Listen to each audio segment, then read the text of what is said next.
Պարոն Քոչարյան, Նիկոլ Փաշինյանը արդեն հասցրել է արձագանքել ձեր ասուլիսում հնչեցրած տեսակետներին եւ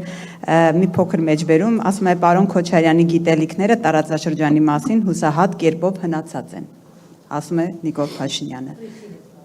Այո, ձեր արտաքին քաղաքական կուզեք արձագանքեք, նոր մյուս հարցս ես տամ։ Մարդու ես վաղուց չեմ արձագանքում։ Չկա։ Թող իրա կապրեմոնտով զբաղվեն, սկսել։ Շատ լավ, բայց մի էլի իշխանության տեսակետ եմ ձեզ փոխանցում, երեք, երբ որ դուք բանակի տոնը շնորհավորեցիք, իշխանության ներկայացուցիչներից ազգային ժողովի նախագահի մոտ ձեր շնորհավորանքից մի հատված հատկապես շատ տխուր հիշողություններ էր արթնացրել, նա հիշել էր, որ ձեր տարիներին ծառայել է բանակում, երբ որ դուք ասել եք մարտունակ բանակ ունենք, նա ներկայացրել էր, թե ինչպիսի ծառայություն է անցկացրել, ասում էր սոված ենք, ներքնաշոր չունեինք, սապոկ չունեինք, զինվորներին ծեծում էին, բանակում թալան էր, փողեր էին հավաքում, նույնիսկ մեքենաներ էին գնում այդ զինվորներից հավաքած գումարներով, ասում էր, որ հրամանատարն էլ հրամանատարի նման չէր, մի խոսքով ասում է ձեր պահած բանակը մարտունակ այսպիսին էր։ Երեկ Նիկոլ Փաշինյանը պաշտպանության նախարարությունում հայտարարեց նաև, որ առաջին անգամ գործարանային արտադրության, եթե չեմ սխալվում զինատեսակի անունը, D30 է Հայաստանը ստացել, մինչ այդ չի ունեցել, եւ ուզում եմ դուք արձագանքեք, այսպիսի մարտունակ բանակ եք դուք ունեցել ժամանակին, սա առաջին հարց, եւ երկրորդ պարոն Քոչարյան, պարգևավճարների թեման շատ քննարկվեց վերջին շրջանում, այս թեմայի հետ կապված իշխանությունն ասում է, որ նախկին տարիներին պատգամավորները, պաշտոնյաները ծրարներով գումարներ էին ստանում եւ իրենց համար խնդիր չէր պարգևավճար ստանալ կամ չստանալը, իսկ նրանք ովքեր չէին ստանում բարձրաստիճան պաշտոնյաները, բիզնեսներ ունեին եւ իրենց ընդհանրապես այդ գումարը պետք չէր։ Հիմա արդյոք այս պարգևավճարների թեման ձեզ եւս վրդովեցրել է, որ իշխանությունը ստացել է մեծ միլիոնավոր պարգևավճարներ եւ մի փոքր կարճ դիտարկում գործընկերս նշեց Նիկոլ Փաշինյանը կարծեք թե նախընտրական շրջանում ամբողջ արսենալը իր գործի է դրել եւ թմբուկ նվագել է սովորել, երգ է գրել, հնարավոր է նախընտրական տարում ձեզ էլ ոչ ստանդարտ ինչ որ իրավիճակում տեսնենք։ Կապիկություն հաստատ չեմ անելու։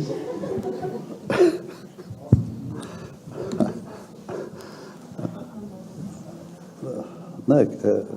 իդեպ հասկանում եմ, որ սոցցանցային աշխարհում մեկ-մեկ պետք է ոչ ստանդարտ ճյուղությունների գնալ, բայց կա մարդու տեսակ եւ մարդ եթե մտնում է ինչ-որ մի process-ի մեջ, ինքը շատ չի կարող տարբերվել իր տեսակից։ Իր տեսակի մեջ պետք է լավագույնս ինքը իրեն դրսևորի։ Հիմա մարդ կա, որ ինչ կապիկություն լսես կարող անել, Ֆինլանդիայում մի սիրուն աղջիկ էր վարչապետ դարել մի ժամանակ, ասես տրժում էր, հետո պարզվեց, որ մի քիչ էլ քիթներ քաշում, հետո գործից հրաժարական տվեց, բայց շատ սիրուն աղջիկ էր։ Հիմա ինչի մասին է խոսքը։ Դու պետական գործիչ ես, այո, դու պետք է հումորի զգացում ունենաս, դու կարող ես քեզ դրսևորել տարբեր կերպ, բայց երբ որ դու որպես պետական գործիչ ցույց ես կապիկությունները, սա իմ տպավորությամբ պետք է հակառակ ինչ-որ բան ազդեցություն ունենա։ Ես տեսնում եմ, որ Նիկոլ Փաշինյանը փորձում է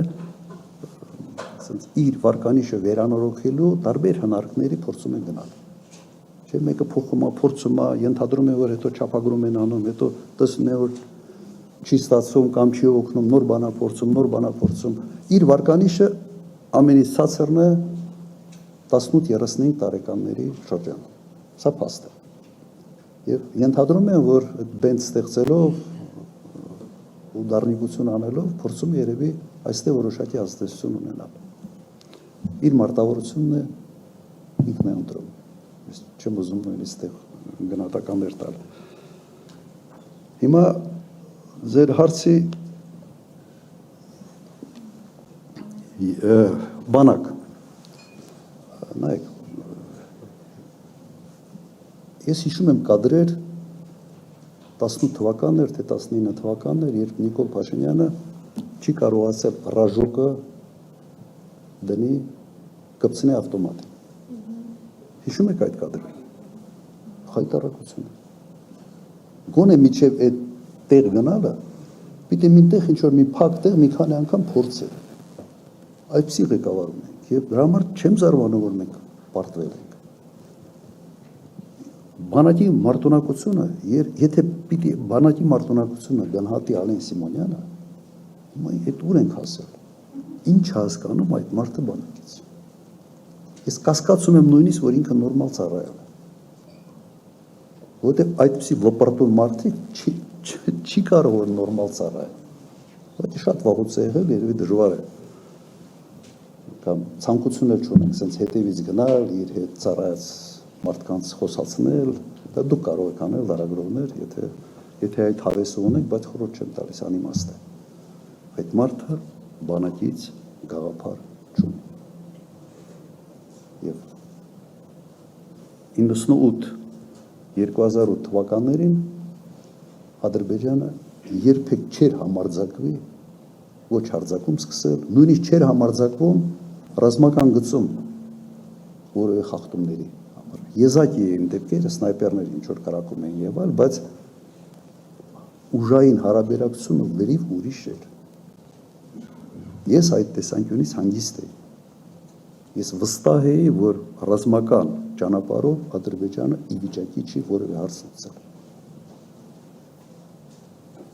Իսկ իրենք եկան, հիշում եք, սկսեցին այդ կլուբնիկի ռեֆորմ, ճաշարանների ռեֆորմ, սկսել են հացից։ Իրականում սկսել են հացից, ոչ թե մարտունակությունից, այլ հացից։ Բանակը սանատորիա չի։ Եվ 18 տարեկան երիտասարդը, որ գնում է բանակ, գնում է զինվոր դառնալու համար, տղամարդ դառնալու համար նաև։ Իսկ այդ հեքիաթները սոված էին, չգիտեմ, ինչ չկար, ինչ չկար։ Հիմա ինչ որ ասում են, նույն process-ները ավելի վատ դրսևորումներով այսօր կան։ Մենք էլ ունենք բանակում ծառայող բարեկամներ, խնդիրները ավելի շատ են այսօր, քան այն ժամանակ, հաստատ։ Բանկար ինչ որ 3 կետեր, մեկը բաց, հա, պարտիավավճարների մասով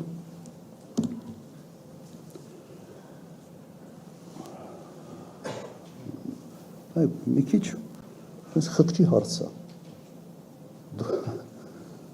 Դու եթե թոշակառուին թոշակը չես բարձրացրել 8 տարի։ Ես սենց ասեմ, ինդեքսացիա չի արվել։ Նույնիսկ այն ինչքան բարձրացրել են, ինդեքսացիան չի փակում։ Ես համարում եմ, որ ուղղակի օրենքով պետք է պարտադրել կառավարությանը, որ ամեն տարի ինդեքսացիա իրականացվի թոշակների։ Ինդեքսացիա նշանակում է ինֆլյացիա դրա չափով պետք է բանանել։ Հասկանում եք, ինդեքսացիան կարևորագույն հարց է։ Նույնիսկ դա չի արել։ Եվ այդ ֆոնի վրա 7, 8, 9